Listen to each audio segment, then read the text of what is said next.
Les addictions de Pierre Palmade étaient connues de tous dans le milieu du showbiz. Ces dernières années, l'humoriste de 54 ans osait d'ailleurs en parler publiquement, lorsqu'il était invité dans les médias. Dans son entourage, plusieurs de ses amis ont été témoins de ses excès. Si est-il le cas de la comédienne Michèle Larocque, qui s'est d'ailleurs souvent sentie impuissante face à la déchéance de l'humoriste, mais également de Patrick Adler, une vieille connaissance de Pierre Palmade.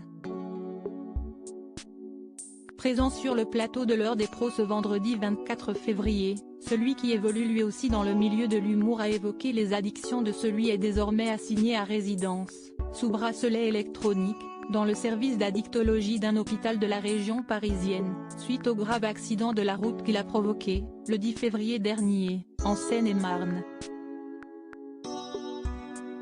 Il y a beaucoup de gens qui avaient la tête dans le sucre. Si est d'ailleurs la raison pour laquelle je me suis d'ailleurs exprimé.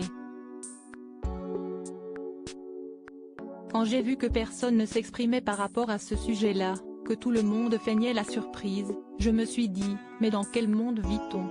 A déclaré en préambule celui qui a côtoyé Pierre Palmade dans la célèbre émission La Classe.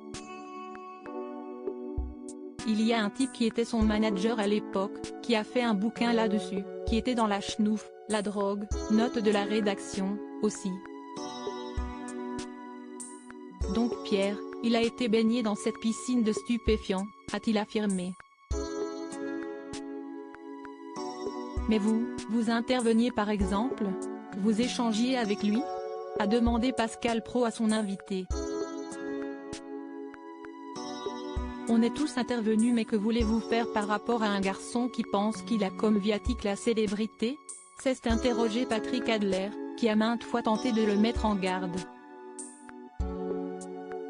Supérieur à Pierre Palmade, Muriel Robin, Michèle Larocque, Véronique Sanson. Les femmes de sa vie. Pierre Palmade, bientôt placé en détention ? L'affaire Pierre Palmade a pris un nouveau tournant ce vendredi 24 février. Pour rappel, l'humoriste de 54 ans est depuis plusieurs jours assigné à résidence à l'hôpital Paul Brousse de Villejuif et surveillé par un bracelet électronique.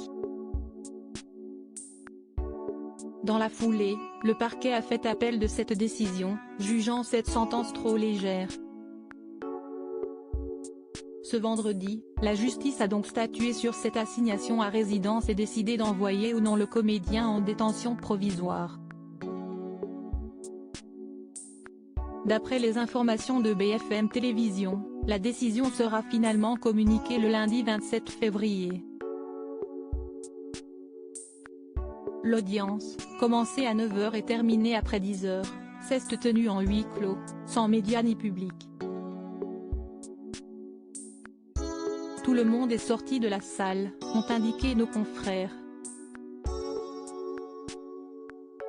Par ailleurs, Pierre Palmade n'était pas présent au tribunal. Il était représenté par son avocate, Céline Lazec, habituée des procès médiatisés, elle qui avait défendu le chanteur Bertrand Cantat au début des années 2000, coupable d'avoir porté des coups mortels sur sa compagne, Marie Trintignant. Crédit photo, Best Image.